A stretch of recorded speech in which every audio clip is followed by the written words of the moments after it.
Hey, all, welcome in, Buffs Nation. Another edition of S2S Colorado Live. I'm your host, Manny, co-host Manny, and other co-host Miles. How you doing, man? I'm doing well. Happy Friday. The co-host, we're still getting the hang of it. Yeah. I'm getting there. I promise. Make sure, guys, again, to follow us on X at Manny_303. You can follow Miles at Miles High Buffs. And then our X channel account, again, we are posting all kinds of different content on there. If you're tuning in through there, we appreciate it, but that's at Colorado VOCFB. You can catch our show on any major podcast platform: Spotify, Apple, iHeartRadio, Amazon, Believe. And again, make sure we have memberships that are available if you want to support the show, and super chats. Again, if you feel inclined to help support the work we do, we'd be eternally grateful. But regardless, let's just bring him out. Like, he came on, the man, the myth, the legend, right? All things Buffs. Let's add him into the stage. Let's get him in here. There he is. All right. Adam, how you doing, man? Good, Manny and Miles. It's good to be on with you guys. That intro is getting me fired up for football season. It's February. That's not good. We got a long way to go. Yep. Off season's really, really long. And that video, my wife actually made all that. So she goes and she films Ralphie running. And so, she's an alum of CU. So she just loves the Buffs. So it's her work on that as much as I want to take credit for it. That's awesome. It's tough, especially when you don't go to a bowl game. That off season just seems to linger, doesn't it? Man, and it's everything. I saw it just lingers. Everything, the news, everything. Today I got a Bleacher Report notification, and it was just like, Coach Prime says he's not going to the NFL. I'm like, where did that come from? Right? Yeah. Okay, cool. Yeah. But again, thank you, Adam, for joining us. We really do appreciate it, though. So. And really quickly, I'm glad you're not dead. I'm glad our graphic did not actually reference you. I'm working on it. I did not go to graphic design school. So I'll make sure that our future guests do not look like they are deceased. So I apologize for that. It made me belly laugh. So if that's worth anything for you. Awesome. Anything to get you to laugh these days is a good thing. So it was a little morbid, but I'm here, still breathing, and the Buffaloes will continue to exist as well. So hopefully I can continue doing both, breathing and covering the Buffs. Again, just so we're clear, Miles made that, not me. So it's my fault. Fault. I'll take the blame. Yeah, you should. So let's jump into this. We have a guest on here, and what I like to do, I'm a very relationship person. So Adam, just if you don't mind, tell us a little bit about yourself and upbringing, where you've been, and how you got to where you're at. Yeah, this could be really long-winded. I'll try to kind of hit the highlights here. I took a vacation with my family out to Colorado skiing when I was early teenager. I think I was like 13 at the time, and I just remember seeing those Buff license plates and going, that's where I want to go to college. When finances get in the way, sometimes you got to choose a different option, and so I paid my way through Arizona State, and one of the best things I ever did, and I didn't realize it at the time, obviously, was that I reached out to somebody that was on oldrivals.com. And because I was covering recruiting for like 7 or 8 different sites at that point. And I said, Noah, if the Colorado gig ever opens up, please keep me in mind. And sure enough, about a month and a half after I graduated, I was expected to go cover Virginia Tech, which would have been a different experience. But I'm very glad that the Colorado opportunity opened up, and made my way out here. And, at that time, media from internet entities was not credentialed. So I had to kind of be the trailblazer at that time and get my foot in the door, get credentialed, and kind of the rest is history from there. It's been an up and down roller coaster ride, but the positive memories really stick out in my mind. And unfortunately, I'm a glass half full guy. I don't know if I could have stuck in this gig as long as I did if I was not. And at some point, I'm like, there's got to be a time when I cover a bowl game in back-to-back years. And my other buff media brethren get the same, right?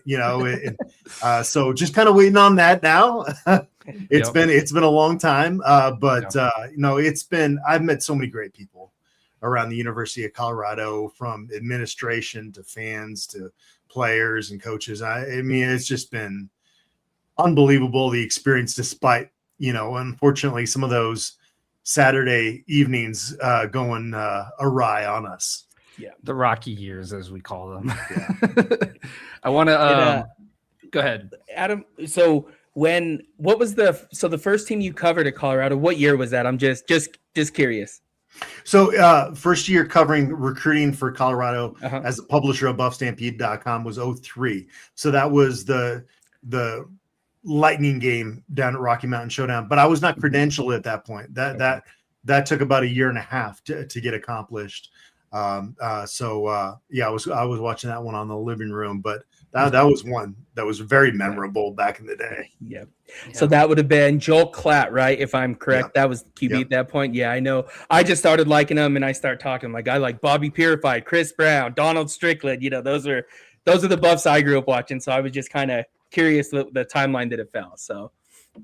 Yeah, I was 3 years old at that time. I do want to say as well, I want to give a little shout out. My mug here, you might be able to tell, is from the Alamo Bowl of last year. Yeah. Yep. Not a great memory for the actual football side of it, but I was able to snag one of these, so I wanted to share that. But curious to know, like, how did you find that you wanted to be involved in like recruiting and this whole covering college football at large? Like, when did you know that was something that you really wanted to pursue? Yeah, I'll get back to that. I want to go back to the Alamo Bowl Cup there. How long did you spend down in San Antonio? Did you get the Riverwalk experience down there last year? Yeah, my mom actually lives in San Antonio. Okay. So I was able to go down there for a couple of days. I didn't post about it a whole bunch, but I was able to go down there for a couple of days, kind of kept it kind of quiet, more of like a family visit type of thing.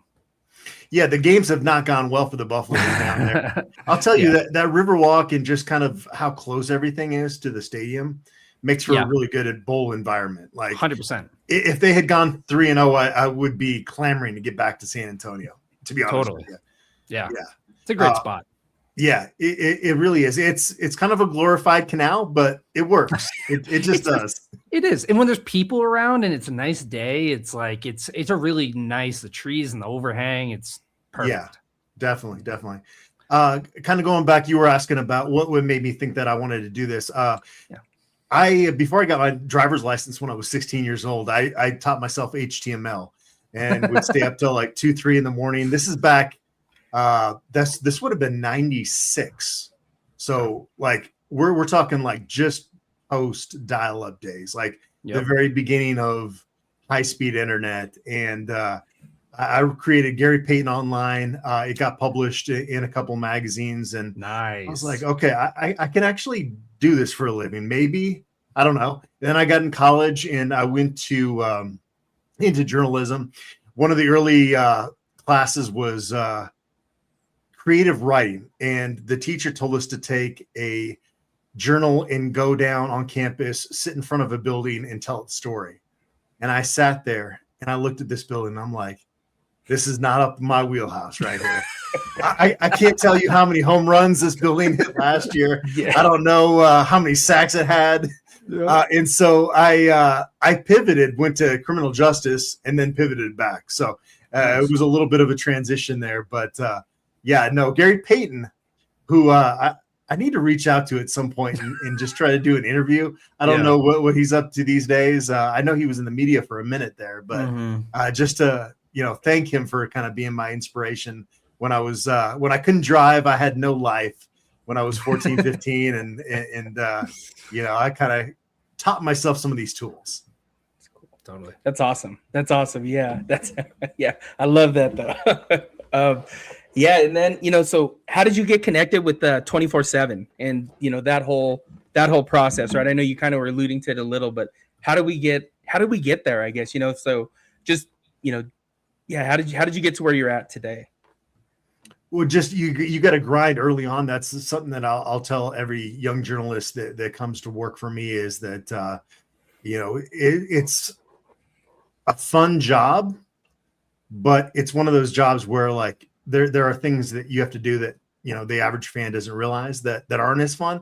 Especially when a team is losing, and Oliver Hayes is going through that a little bit on the men's basketball side right now, of just kind of dealing with some of that negativity. You got to push through that. It's part of it. But to get where I got, it was just grinding, and then you know, just continually trying to evolve in this space, because I mean, early on, I was the first one with one of those flip cams that would like get video of people back in the early 2000s. And actually, I remember what made me pivot back to the internet was I was doing an internship with the East Valley Tribune in Phoenix when I was in college, and I went out to a high school game, and I got a bunch of really cool video interviews with like top prospects, and I'm like, let's put this up on the website, and they're like, that doesn't do anything for us. And I was like, you're a dying entity if you don't think this is good content right here. This is good stuff. This is a 4-star recruit that's going to the University of Arizona that just talked about how his grandmother inspired him, and you're not going to use it. And I was like, okay, I want to be able to tell my own stories. And so being able to do this job through Rivals back in the day, 24/7 Sports, and just really buffstampede.com has been the domain since the beginning, since 03. Just being able to have that freedom has been really fun, because it's like you can put on different hats. You can be a podcaster, you can be you know, somebody that is doing player features, you can cover recruiting. I enjoy all the facets of it that you know, but it is difficult, and you've got to compartmentalize when you cover a losing football team. And you got to deal with some negativity. So there's the good and bad that goes along with it. But again, it's been a fun ride, and just kind of parlayed hard work into where I'm at now. Absolutely. I think that's props to you for having the wherewithal to acknowledge the fact of like, hey, this is good content. You guys don't know what you're talking about here. You know what I mean? Like, that's especially when you're early in your career, to kind of put your foot down a little bit there and say like, I'm pretty confident that I know what I'm talking about on this. That's awesome. So props to you for that. I'm curious to know, like you mentioned kind of some of the hard aspects of the job, and I want to get into a specific element of it that I've been very curious about, like being in actual press conferences or at spring ball, and you're in these settings where you get to ask the coaches or Coach Prime these questions. Like, do you typically prepare these in advance? How do you adjust if you feel the room is off? Like how hard is it to be in those scenarios for you? Yeah, I don't know if hard is the right word. Coach Prime definitely keeps you on your toes as a media member, which I've never had a problem with in terms of when we actually, you know, get Coach Prime. He doesn't do as many press conferences as most head coaches do. So that part of the access part of it is maybe not as great. But when he's in front of us, he's great. I would probably not want to cover Coach Prime my first couple years on the beat at CU as a pup reporter. I think to have a little gray hair here and there is probably a good thing because, like I said, he keeps you on your toes. But I think the hardest part of it is the divide between fans and media in terms of press conferences. A lot of fans want the gotcha moment, like when Coach Prime doesn't use his timeouts properly. They want a reporter just to stand up in the press conference room and get really angry. And it's not going to produce anything, you know? And do you ask a question? Yes. Whatever the answer is, that's what the answer is. That's a head coach of the football team. So I think that's where kind of the divide comes in sometimes, is just not knowing that, you know, we got to have a relationship with these guys. And that there were tough questions asked to Coach Prime. I mean, you can go back and watch our press conference after their season finale this past year. And, you know, Coach Prime was pretty down. I mean, how much are you going to beat a guy when he's already down? You know, he was good point. Struggling, you know, and it's like, okay, we're going to ask questions to try to get information, but like, what do you really want? You want something really vindictive? I'm not about that. And so that's part of the press conference setting thing that kind of gets thrown off a little bit. You know, back in the day, those things were not televised or really there was no video of it. So it was more of kind of an intimate thing. You could actually get more out of it than you can now. Even at CU back when I started, there was a part 2 after the TV cameras would turn off their cameras, and we'd go over to a side table and have conversation with the head coaches. And that really helps you do your job. In today's environment, coaches are a little bit more skittish of that. And Coach Prime, I mean, he's a target. Like I get it. Like I understand why he's got to be as guarded as he does at times. But it's a different situation now. So now you have to get all your information in those public settings. And, sometimes fans want kind of the harsh reaction to things, and it just really isn't conducive to being in this game for a long period of time. Totally. No, I get that completely. And, I think too, what you touched on is we're all human. Like, we don't want to be beat up, kicked more when we're down, like you said. And it's there's a human element to it. And like you said, the relationship there, Adam, for sure. So, Adam, I do have a question. So I am love recruiting, and you were talking about, I remember when I was younger, right? We had the magazines, right? Athlon, reading through them like, okay, what recruit who are we looking at? Who are we supposed to be finding this year? Who's the number one player? But just one of the things I never understood was, or the formula there, like how are players given the certain number of stars, like their ratings 1 through 5? Yeah. So the way it's done on 24/7 Sports is there is like a scouting department and then like a team that actually does the interviews. So they kind of separated it. Back in the day, it used to be, Greg Biggins, Brendan Huffman, Steve Wolfong, all those guys would be doing that together. I think that's what they're going to be doing for, On3 in the future, which is pretty cool. Because I think you need boots on the ground. I think you need to get out there with your eyes and see these guys. But I'll be honest with you, Manny, the top 250 guys in the country, anybody can pick out. It's not hard. You go out to a camp and you eyeball these guys, you watch some one-on-one reps, and it doesn't take a lot of time. It's really in that middle that's more challenging. And, frankly, some guys are a little bit more exposed than others, guys that go out to a lot of camps, guys that, have more exposure. They might have an advantage as far as that goes. And I know our national recruiting analysts try to do a good job of trying to steer away from that. But, it's tough to evaluate every high school player in the country every single year. I would say they generally do a pretty good job based on what I've seen, especially from the prep ranks when they get a chance to see these guys a number of times.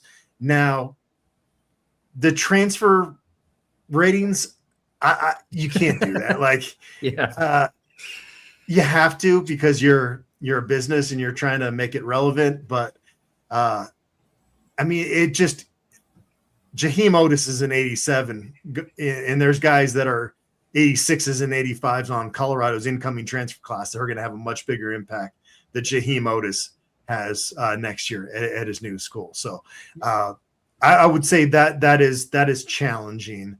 I know they try to do a good job. I really genuinely do. I know there's kind of this debate sometimes that like when somebody commits to Colorado, they get downgraded. I would say over my 20 plus years covering the Buffaloes, the number of guys that have gotten upgraded has been pretty similar to the guys that have been downgraded. So I think that part of it is a little bit false.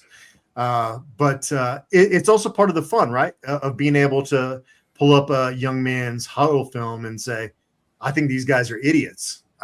I see Quentin Gibson doing what he's doing out here. He's going to be a really good receiver at Colorado. And so I think that's part of why we do it as well, right? Is that discussion part of it. The same reason that there's preseason magazines, same reason there's preseason rankings, as silly as it can be at times, because it's not the be all end all. It does generate discussion and provide college football fans something to discuss during the off season. Totally.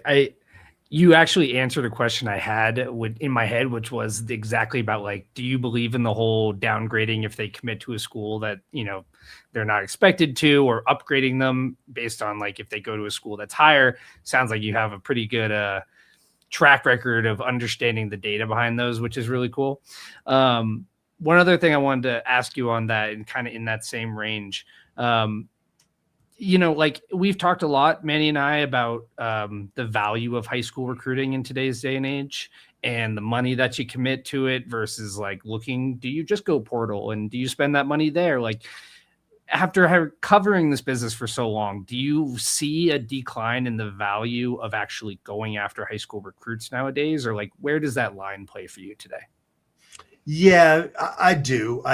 And it comes down to where you are financially. If you are a Texas Tech with that financial money, yeah, you're gonna get some high level transfers, but you can also invest in some of these high school kids because you know that when they blow up, you can match that offer, right? Colorado has a tough time doing that with some of these guys, and obviously we've seen some guys that left in recent weeks to the transfer portal, and money was the factor there. It's tough to bring in guys and be a farm system for another football team. It's not quite to the extent it used to be. When Carl Durrell was the head coach, very late in his tenure, they couldn't get any transfers in, and they were just a flat out farm system for farm team for other teams out there. So it's not quite to that extent, but like, and Jordan Seaton's not the good example because the amount of money he's going to make this coming year is absurd. I don't think you are ever going to pay that for a left tackle at Colorado in my lifetime. But there's that next tier of guys that they can blow up like a Tawfiq Bayard that maybe didn't necessarily want to leave Colorado, but saw this as an opportunity. Is he an NFL guy? Maybe, but he's not the biggest guy. And so he's got to maximize his earning potential at this point. So some guys like that, you kind of understand where they're coming from. From the high school ranks, you gotta probably sign about 15 a year just to keep that pipeline going. And they have had guys that have come in and had an impact there. And Deion Sanders can attract better high school talent than a lot of the head coaches that have come through Boulder in the past. So you do want to do that, but I agree with you 100%. Like, and this has been an evolving trend during this portal window of kind of reinventing yourself as a program of how you bring in talent. Colorado has completely done that. They couldn't bring in transfers, like I said a minute ago, a couple of years ago. So there are some positive things that have happened despite 3-9 from a talent acquisition standpoint, but prep recruiting, yeah, sign about 14, 15, 16 guys, I think is a good number. Exactly. Yeah, because we were talking, what was it, the 40-40-20 rule last week? Plan, maybe that's the better word that Coach Prime was talking about, because it was Brian Howell, I think, that released it a couple, the 40-40-20 plan. Here's the update of, and it's pretty close to that, what they were talking about with that. So, but yeah, it's an ever-changing landscape now, the NIL thing, and it almost feels, like that me and Miles talk about is it almost changes daily, weekly, like there's something new every single week, it feels like. So I don't even know the rules to it at this point, it feels like. So everybody's trying to figure out this new landscape, and it's like you said, it's evolving every day, and there's new court cases that seem to be popping up every day. And what is eligibility now? I mean, it just at some point we got to get some type of leadership, but I think that day is a little far off, unfortunately. Yeah, I'm with you. So let's talk some Buff recruiting now. Adam, how do you feel? How would you grade this past portal class, right? The one that we just saw come in.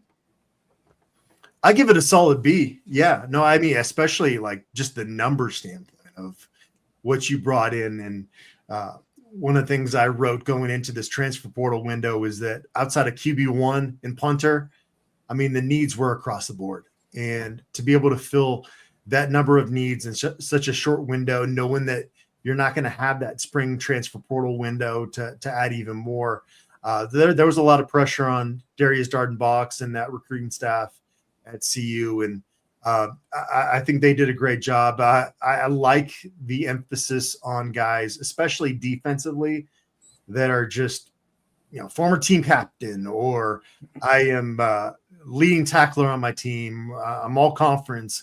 A lot of the things that you look for in terms of guys jumping up from that level.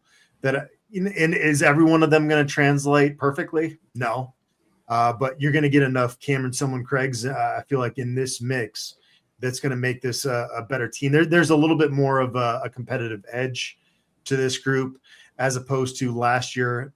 I know they brought in some Power 4 guys that were backups this cycle, but last year it seemed like that was more of kind of the recipe.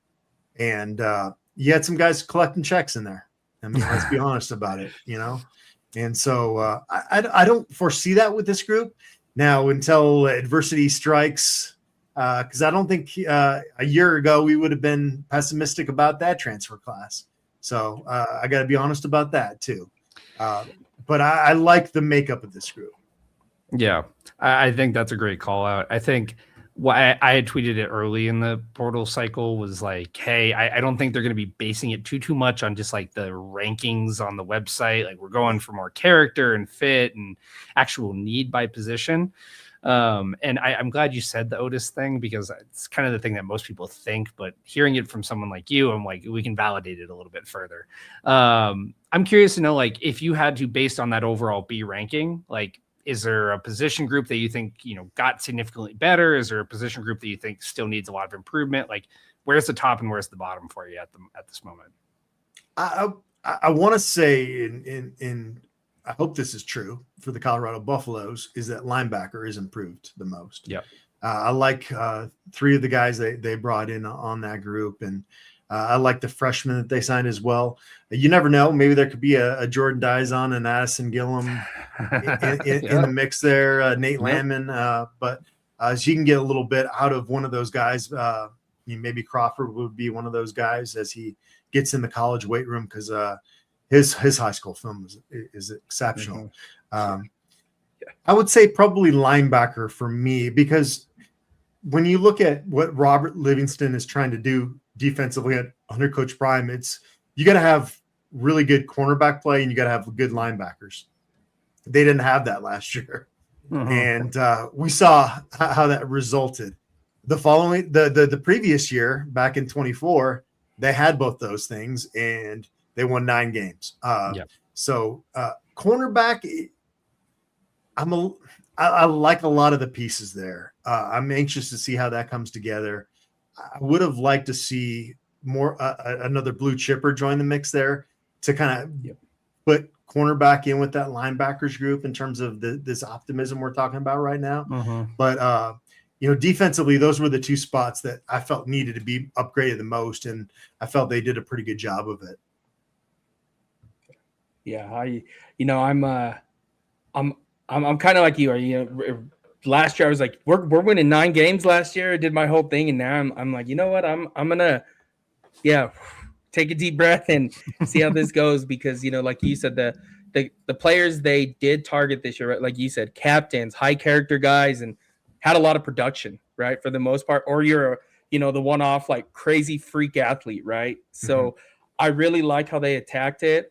I'm just I'm pessimistic though, kind of how you said a little bit with this. So was there and you kind of already talked about it, but it sounds like the difference from this year's class to last year's was I mean, how do you feel about it? Like, if you were to go back and rate last year's class before we knew how it played out, did you put a grade on them last year, Adam? B-. Yeah. Last year. Yeah. Okay. So you have this one improved. So you kind of saw a little bit of the holes then of the portal. But that was wrong. I got to admit that. I mean, that was not a B- group in terms of it was performance. So what would you rate it? I was wrong just a year ago. Oh my gosh. Yeah. I was so big on Salter and Jaheim Otis. Yeah. So I did that too. And it just, this class feels better though. Even the videos, Miles and I will text back and forth throughout the week or whenever it is. I'm like, man, it looks like, that year Shador and Travis were there, the competitiveness in practice, you can see that in them. I think we talked about one a week ago where, Boo Carter he looked like he was he's sucking some wind there, having a hard time with the elevation, but everybody's like, come on, get in here, come on. And it's we didn't see a lot of that last year. If that, right. And tell me if I'm wrong, but it just feels better this year. Yeah, I mean, Cormani was kind of over there by himself with that trash can back a couple years ago. yeah, true. No, times. Sometimes you got to temper because they're putting stuff out you want to see, right? True. See you. Again, it comes back to like real leadership does not show itself until the football season, and so you spend all off season trying to project that. And the truth of the matter is that you really, really don't know until you lose a game that you thought you would have won. And how does the team respond at that point? Last year, you heard players go back, especially on some of those road trips where you're a little bit closer to the team. And there were a handful of leaders that were fed up, but there was not enough of them. So getting more of that buy-in. I was just watching the tug of rope episode on Well Off Media, and that was fun to see. And you love to see the competitiveness. You got to drive that up. It does seem like this team likes each other. So it's good stuff you've seen. It just, man, you said it like a minute ago. Like, you kind of temper things a little bit, right? After a tough season. Yeah, I'm going to be very, very cautiously optimistic, and I'm even debating, like, do I even make a prediction? Because I was so bad last year. I was so excited. Miles, so just telling you, I'm not sure if I'm going to make a prediction for the season because I want to be completely off, man. So I'll be the third in the group that says that they were overconfident last year. I lost a lot of money on the betting sites, and it's caused me to delete I'm not betting on any of this stuff ever again. But I know we've taken a good amount of your time here. So I got one more question for you, and then we'll jump into some rapid fire if that works for you. Yeah. Is there, and this is Juju Lewis excluded, is there a player you're most excited for, or you think is going to take like the biggest leap or make the biggest impact on this current roster? Ooh, who I'm really excited to see in this offense, guys, is DeKalen Taylor. Great. We saw some flashes of that early on last season. And I just think this is the perfect back for this offense. And if he can stay healthy, I think DeKalen Taylor could become a household name in the Big 12. I really just think that he is a guy that is primed, that, is not getting talked a lot about because what we like to do is talk about new and the new transfers. But he's a returning guy that, man, I can't wait to see what he looks like in this go-go offense. Totally agree. Yep. Such a great call. It. Yep. I like it. So rapid fire. So Adam, these are just going to be some questions, random questions for you, just something we kind of like to do with our guests here. So Miles, I'll let you, I'll start first. So we're just going to let him rip here, Adam. Favorite buff of all time? I said Cepho Lufau the other day. I've got a long list of like backups. It could go 40 deep. Phil Lindsay would of course be on there as well.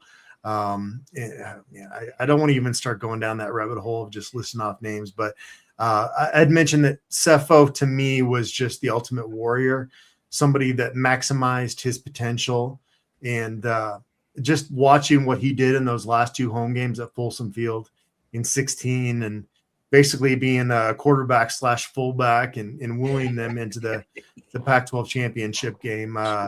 And just always great with the media. And he talked to us literally every week that he was the starting quarterback at Colorado, never shied away from that.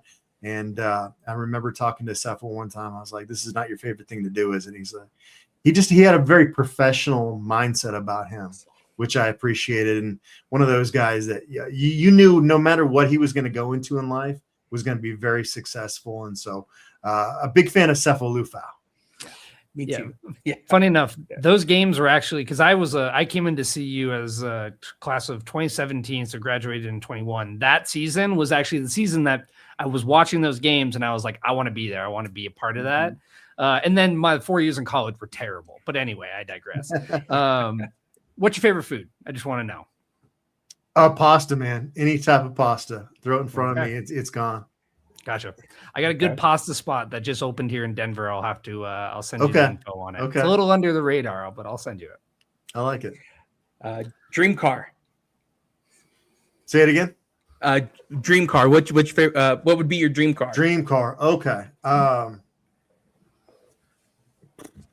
not a big car guy. I would go Range Rover probably. Okay. So you're getting that $500,000 check as a recruit, and the car you're getting is a Range Rover. That's the first one off the bat.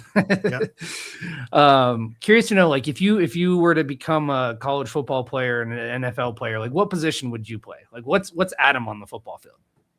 I think right now I'm probably a tight end. Back in the day, before I got into basketball really heavy and was a string bean, I actually love mixing it up as a defensive tackle because you had your gap responsibility, but you didn't like have to control the edge, you know. And if you could just beat that guy up front, man, you could wreak havoc in the offensive backfield. And I enjoyed having little responsibility in that role at that age. Totally. Now, as you get older, those D tackles get beat up. It's not as fun a position. But when I was a freshman in high school, I love just getting in there and mixing it up a little bit. But now I think I'd be a tight end, an awful tight end. Maybe one rep in the game and then pull me out.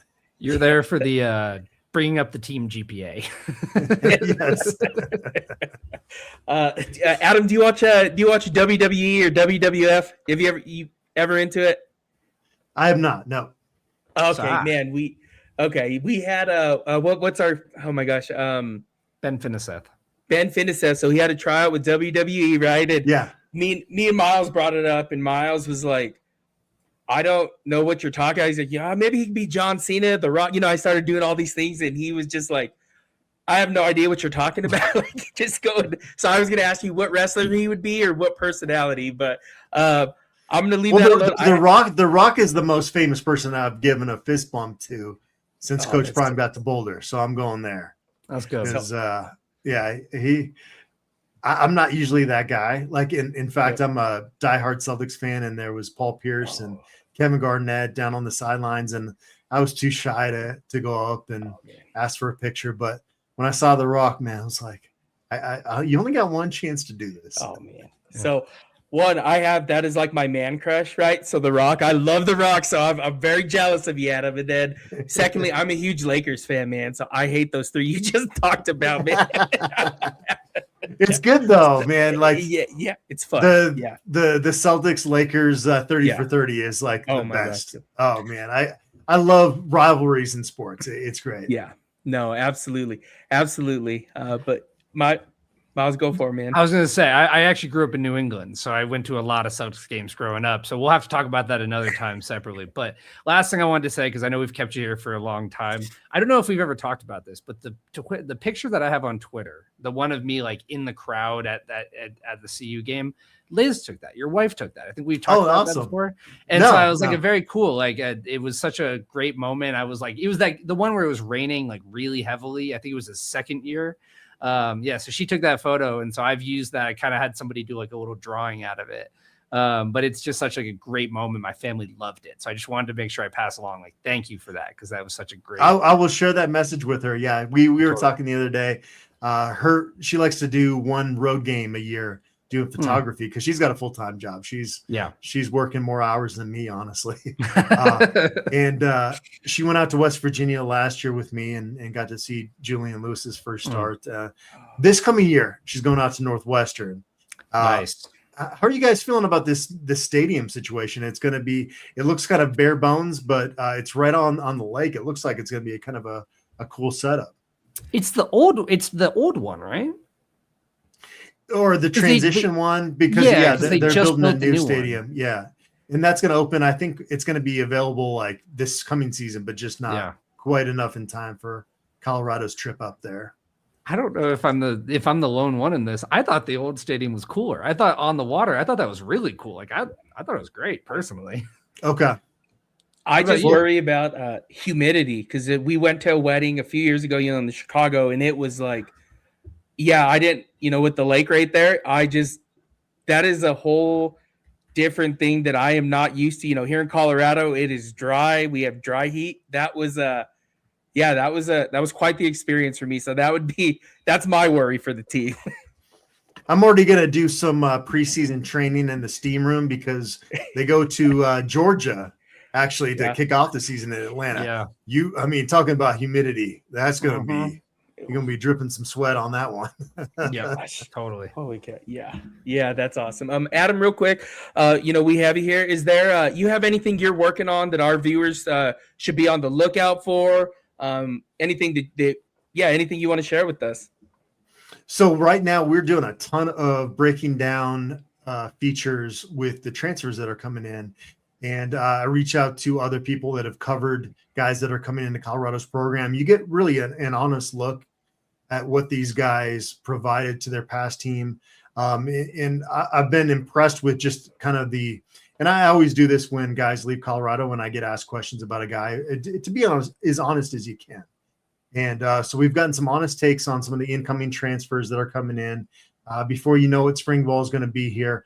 I'm actually going to be working on a 30 for 30. I mentioned that earlier with the Lakers Celtics rivalry on ESPN. I'm going to do in March a segment of 30 for 30 of interviewing former players, administrators, commentators, other media members. I'm going to do every day in the month of March. I'm going to have a new video up with somebody new. So I'm looking forward to kind of diving into that. I've actually gotten a few good interviews lined up. I'm looking forward to catching up with Scotty McKnight, who's one that I haven't talked to in many years. So just kind of delving into some different fun stories. This is a good time of year to be able to do that, just because you don't have the day-to-day grind of press conferences and all that stuff. So I'm really looking forward to catching up with a lot of people that I haven't talked to in a long time, and kind of chose 30 for 30 as my inspiration to really get working here in the weeks leading up to spring ball. And you'll tweet out a link, all that stuff. We'll know when it hits. Okay, cool. And we'll promote that as well, because I want to watch that. That sounds awesome, Adam. Yeah, absolutely. Thanks, guys. Yeah, cool. Well, thank you so much. This was incredible. Really appreciate you coming on, especially on this Friday. It's such a beautiful Friday too here in Colorado. Thank you so much for being with us. We appreciate it, and we'll make sure we retweet the content as it continues to come out through the off season. Awesome, Manny Miles. It was a lot of fun. Thanks for having me on. Appreciate Thank you. Yeah, thank you. Have a good one. Bye. You too. All right. Yeah. So there it is. Adam Munsterteiger. Munsterteiger. Man, just an amazing person. I know we talk about it on the show all the time, but just someone I absolutely love college football recruiting as a whole, Buffs recruiting, obviously. Just somebody that I'm always, I have the notifications on for him when he tweets something out, because I love that stuff. So, and he's just fantastic person. Totally. Yeah. If you guys don't already, the investment in a subscription to Buff Stampede is one of the better decisions that you will make. It's also where you find like the board where like the message boards that's going on 247. Yep. So you get Adam's content, you get to be a part of the message boards. Like go subscribe. It's well worth the investment. Yep. And they have some insider news from time to time. So it's a fantastic place. So yep, absolutely. Awesome. Miles, so we had a question here to start. It was from Rodney Freeman. It's asking about, so we lost out on Joseph Pecco. Are we like the D-line coach, right? We're talking about they're talking about his son. The son, right? Yeah, because Demente Pecco. Yeah. Did he? As far as I know, he did not sign. Okay. Yeah. So Domata Pecco Jr. was the transfer. He came in as part of the transfer portal class from JUCO. Joseph Pecco was the high school recruit high school recruit. He did not sign. So I'm fairly certain he will not be joining the Buffs as of right now, but things will change. I think it's kind of one of those things where it's like you're expecting something to go your way for so long. This came out so last minute. Obviously, they knew about it to an extent to advance, but like he's got to reevaluate his options. And like I don't know the whole signing past the signing period thing, but like as of right now, I don't expect it to be likely, is what I'm heard. Yeah. Okay. Yeah, and I know. I was thinking of the transfer because Joseph Pecco, Calabasas, California, right? That's where he was. That's where he's out of. But yeah, I was just thinking. I was like, wait a minute, we signed one. Hold on, where am I? Everything's getting mixed up a little bit. So the JUCO transfer committed in the portal. He's still in with the team, correct? Yeah, he's still in with the team. I mean, he signed, so he's in. And okay. Joseph, I would still yet TBD, but he did not sign on signing day. Okay. So got it. Yeah. I just want to take a quick step back. That was so cool. Adam is the best. Like, I'm sorry. Like, I'm still like on a high here from like how awesome that was, right? Like Friday, we get Adam on the show. It was awesome. Yeah. No, it's just, it's surreal a little, right? Sometimes because we see him doing his thing, his show, just somebody, that's been covering the Buffs for as long as we can remember. Mm-hmm. It is like, holy cow, we just interviewed Adam, right? Like it is kind of crazy. Yeah, totally. Yeah, absolutely. Well, let's jump into the Ralphie Report. We can kind of breeze through a couple of these. I know we got a lot of stuff coming up here, but let's jump right into that major news that we just alluded to, right? Coach Pecco is leaving the Buffs. He's heading off to the NFL. Manny, what are your thoughts? I mean, I obviously don't like to lose him, but he's a hell of a coach. Coached in the NFL before, right? With the Broncos there, and it's just good for him. I'm happy for him. If that's seems like he wanted to move back up to the NFL, and again, happy for him. Wish him nothing but the best. You? Yeah, I mean, I feel good about the opportunity that he's going to get. I think that it is a little bit disappointing with just the overall here. I kind of lost it there for a second. I'll bring it back. It's disappointing with like the portal having just happened. And I kind of feel for some of the kids that, were brought in and that's their coach. And like a guy like Tamu Pepe, the kid from Baylor, who was like, I'm coming into Colorado because I want to be coached by Domata Pecco. And now it's like, a couple of weeks later, he's no longer going to be able to do that. So it's great. You're obviously, as Coach Hyman has always said, you're either elevated or terminated. But I feel for the kids a little bit in that sense that they're kind of just losing someone that they just got to know. Yeah. Yeah. And I mean, it's part of the game now, right? Even kids as well, players as well, coaches. It's just, I get it though. I understand it. Sure. 100%. We'll talk like prospective hires on another episode, maybe next week, or we'll do a whole segment on like where that can be filled. I also think that again, this is not, nobody was blindsided by this. They probably have already had these discussions and have somebody that they're ready to bring in the door. Yep, absolutely. One I wanted to talk about was Trinidad Chambliss waiver denied. That is, man, I don't know how I feel about it, but I am curious, Miles, what is your take on it? Yeah, I mean, I'm not surprised by the fact that his waiver got denied. I also there is concern around Ezra and his eligibility, and there was some rulings there, but at the same time, I don't know, to be honest with you, Manny. I'm at this point where I'm like, I don't know what applies to what. You can does it create precedent? Does it not create precedent? I think that any waiver getting denied doesn't help us, but at the same time, I don't know necessarily if it hurts us. Is that fair? Yeah. No, absolutely. I was pulling for him. I would like to have seen him back, but I mean, I get it. And, I think whatever round he goes in the NFL draft, somebody is going to get a really good player. Maybe not this Pro Bowl starter, but you're going to get a first-class character kid though as well. Yeah, absolutely. This is a good question. This came in from Chad. When they say they're signed like it's final, is there anything contractually that holds these kids to make good on their commitment? I feel these contracts aren't enforceable. I talked about this on Friday because, and this relates to the Trinidad Chambliss thing, because Ole Miss and that whole tampering issue and them basically getting a kid to unenroll from their university. I don't actually know why, like what is legally enforceable. And this goes back to the, like, they're not employees. You can't legally enforce them to stay at a university. There is a lot of nuances of how this operates that's like way over all of our heads. It's why it's so hard for them to govern. The part of it that I think is really important with this is that you do, like, there's guidelines for the university. There's guidelines on when you can be enrolled and when you're actually considered eligible for classes. But as we saw with Carson Beck said literally on main stage that he hasn't been in classes for 2 years. So I'm like, I don't know, like does he mean like physically in? Because I know now a lot of classes are online. I mean, I don't know. I don't know either, because I know, one of my really good friends, her daughter goes to college, and she was like, oh, she came home, and I'm like, wait, it's not Thanksgiving break. She goes, oh, all the classes kind of start in person and they shift to online.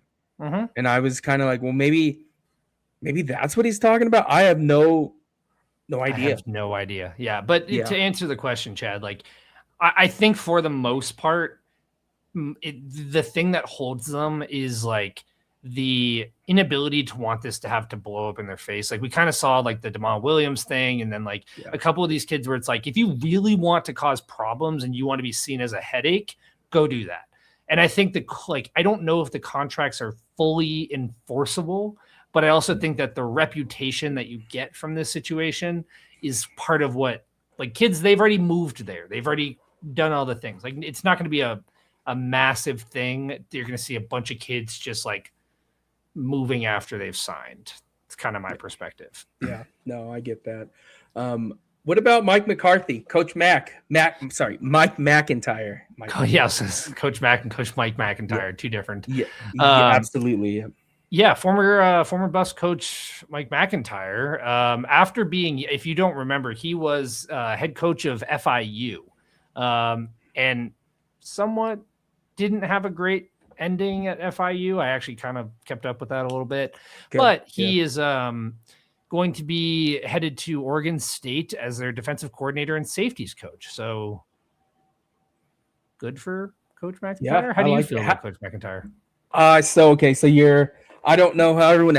I absolutely love Coach Mack. I did not like when they fired him the way that happened. I just was I didn't like it. I think that was too short of a leash, and I get all these different things that go on with the program, but that was the most success. That's the most success Colorado's had as a football team in since the early 2000s. So I was a huge fan of Coach McIntyre. So I loved him. I hope he gets his way to be another, at one of these Power 4 schools to be a head coach again, because I really liked him. Yeah, totally. This is one I want to personally throw up there just because I think it's hilarious. And this is in relation to former Buffs quarterback Shedeur Sanders. Look at our QB1 here in what appears to be 7th or 8th grade. Julian Lewis with the curls and everything, standing with now head coach for the Browns, Todd Monken. But I thought that was so funny, and just seeing him back then going to Georgia when he looks like he's not even old enough to go to high school is crazy. Yeah. That's awesome. Where did you who he tweeted it? Julian he tweeted it. Okay. Yeah, you can't that's see awesome. It up there, but Julian yeah. That's awesome. Yeah. Man, that's a really good picture. Speaking of this real quick, I've been meaning to ask you this. Your Patriots in the Super Bowl again. Yeah. How are you feeling about the game? I'm not going to sit here and say that the championship against the Broncos gave me a whole lot of like confidence. I think the weather played a huge part of that. I am a Patriots fan through and through. I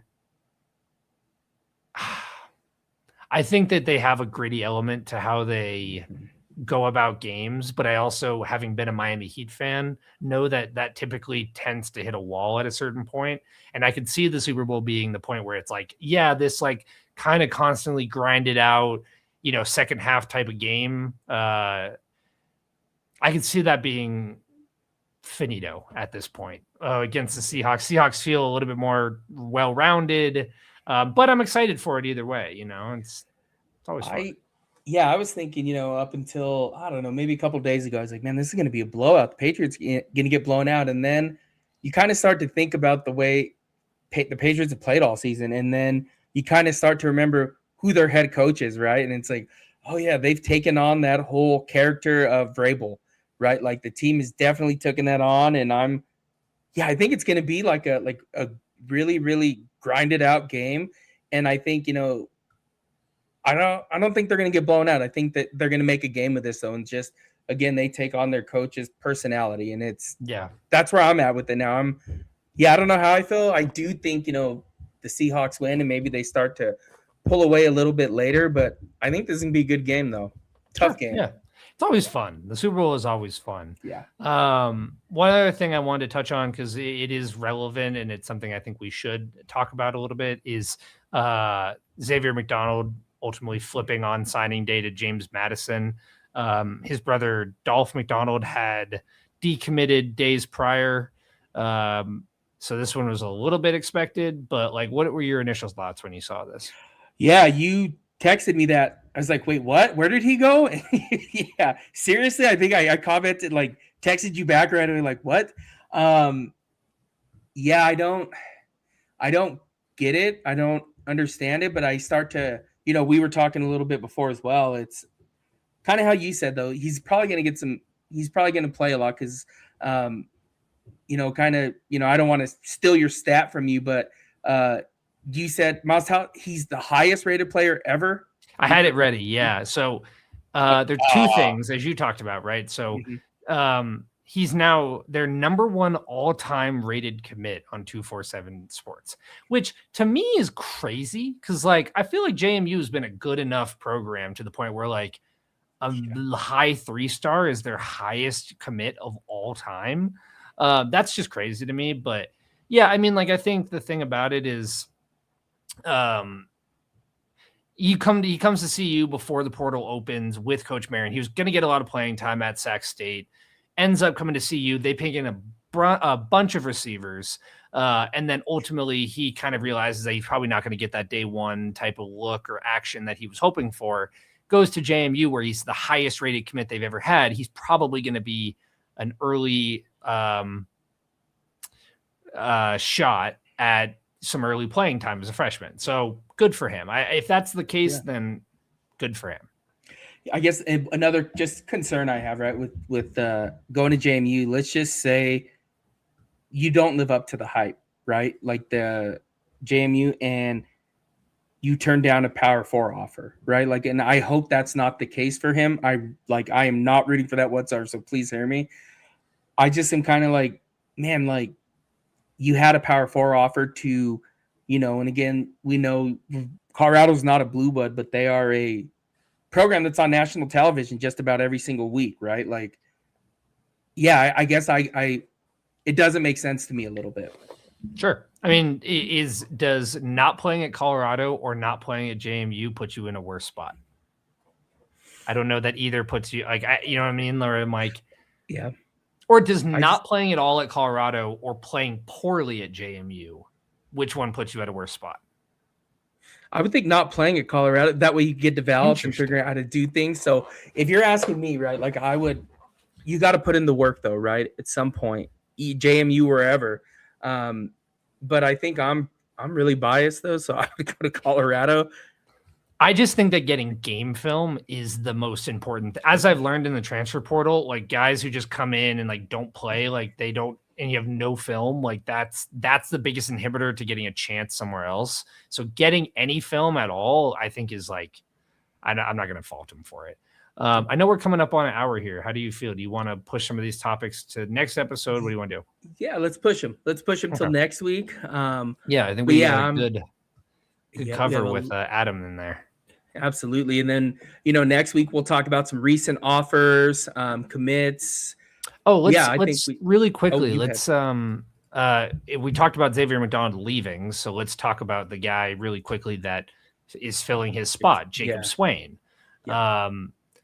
Jacob Swain, 2026 kid out of Melissa, Texas, 6 foot, 185. Did you have a chance to grab his stats or see any of his numbers there? I have not. I have not. I seen when he signed, but I have not been able to grab his any of the stats and stuff. Sounds crazy. I like to look, measurables first, those kind of things. What's his measurables on there? I know his measurables are 6 foot 185. I just pulled him up here. He had 53 receptions for 1,184 yards, 22.3 yards per catch, and 17 touchdowns while playing in Texas. So good stats. He's also known Coach Marion since high school, which is pretty cool. Yeah, I want to go see where Texas does some 3-star wide receiver. They have the way that they're set up. So do we have a high school on him? I'm just kind of. I think is Melissa, Texas, not the high school. Is that not? Let me make sure. I'm trying to where they play out of, because Texas is set up. Yeah, it's Melissa High School. Melissa High School. Okay, I'll have to go do a little bit of homework on him. But I mean, just off the top of my head, right there's some really good stats. And again, I go back to, even as a 3-star, how has this kid not committed yet?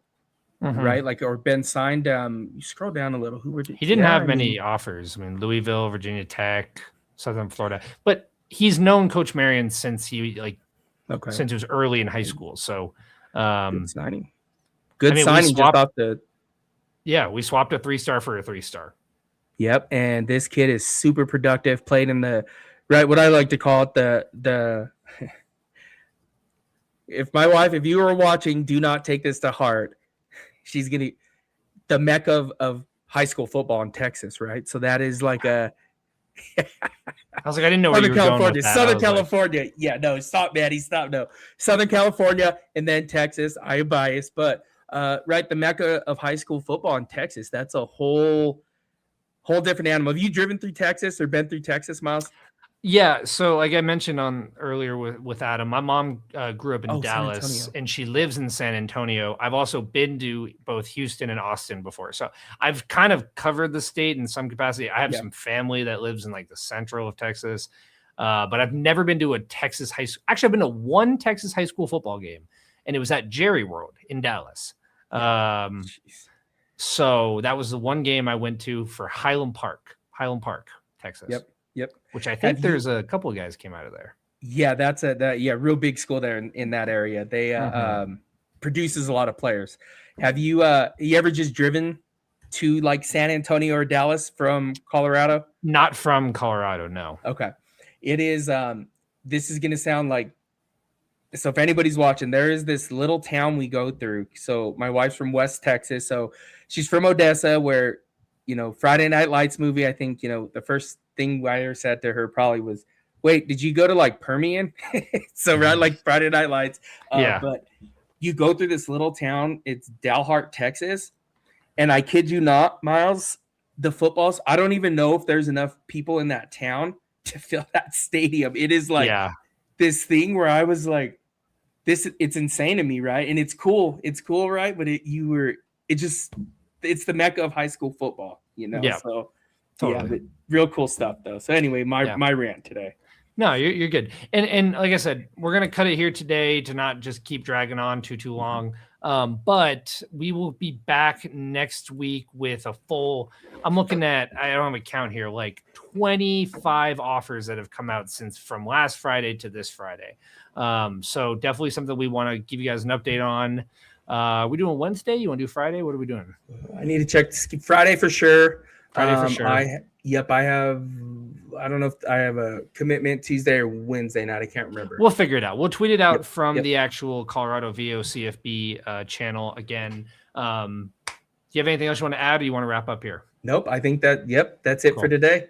Well, thank you to Adam again for the 10 millionth time for hopping on with us. That was great. If you guys didn't get a chance, or if you joined in late, go back, rewatch the beginning of the show, which is when we had Adam for about 45 minutes. Go check out the videos on the channel.